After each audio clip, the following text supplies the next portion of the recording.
Hi mga beats! Jam again ang your Terang Vlogger. Welcome back again dito sa ating Facebook page. So ayan, ito po yung ating mga on-hand 1,000 sets of Haier Pro XL. So itutur ko po kayo dito po sa ating warehouse sa Valenzuela. So ayan, napakadami nating mga stocks ngayon. And I hope marami din tayong magiging benta. But anyway, thank you so much po talaga sa lahat ng mga nagpapaset up. At pinipili po kami palagi para mag-set up ng kanilang laundry business. So eto po yung ating bagong project ngayon dito sa Quezon City. Sila man po ay kumuha ng 3 sets of full setup na mga laundry business package. Meron din siyang 2 abang na linya. So dito po sa aming bagong warehouse sa Valenzuela, kinuuha ang ating mga stocks. And syempre, mga bi, alam nyo ba, dito sa business na to, ay nagtuturo din po ako kung paano po yung tamang pag-operate ng laundry business. Kasi nga, hindi lang pag-i-install yung ginagawa ko.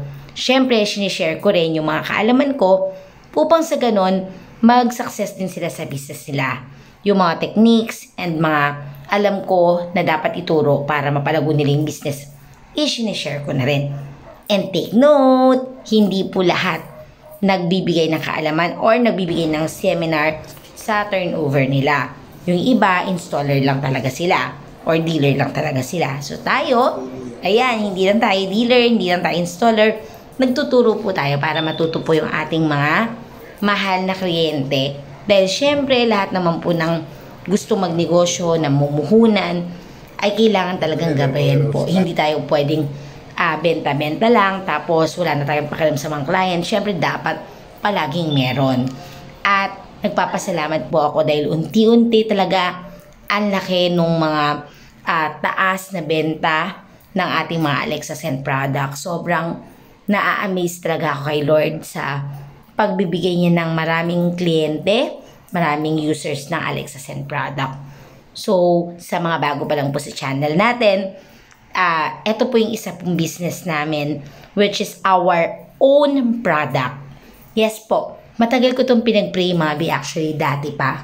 Lagi kong pinag-pray na sana magkaroon ako ng stable na negosyo. Yung makukuha ko dun lahat ng pangangailangan namin.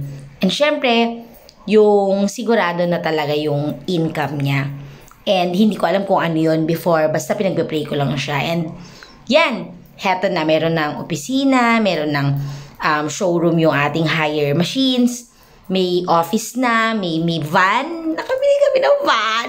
So yun, may van. Dati naka-e-bike lang kami. Wala kami kahit single na motor. Yan, may mga staff tayo na napakasisipag. Sobrang blessed namin na sila yung mga staff namin. Mga pamangkin ko sila and mga cousins and kaibigan.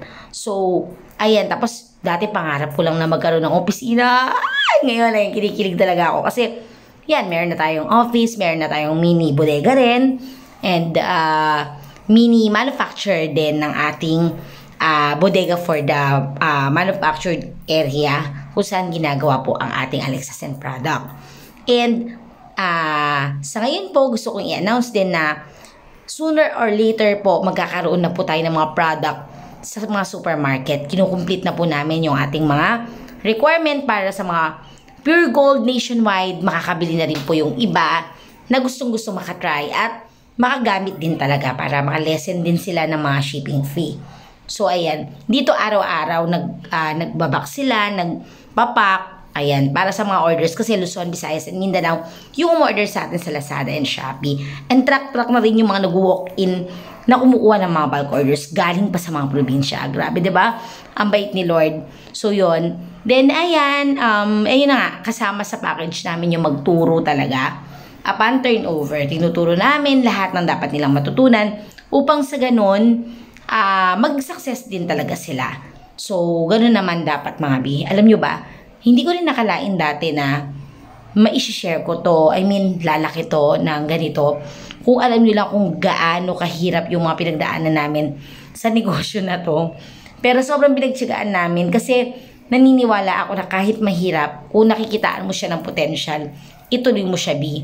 At palaging tiyaga lang naman yung kapartner nung pangarap. Yung pangarap mo, gawin mo ng sikap at tiyaga, 'di ba? Ikilos mo para sa ganun makuha mo yung talagang hinahangad mo sa buhay.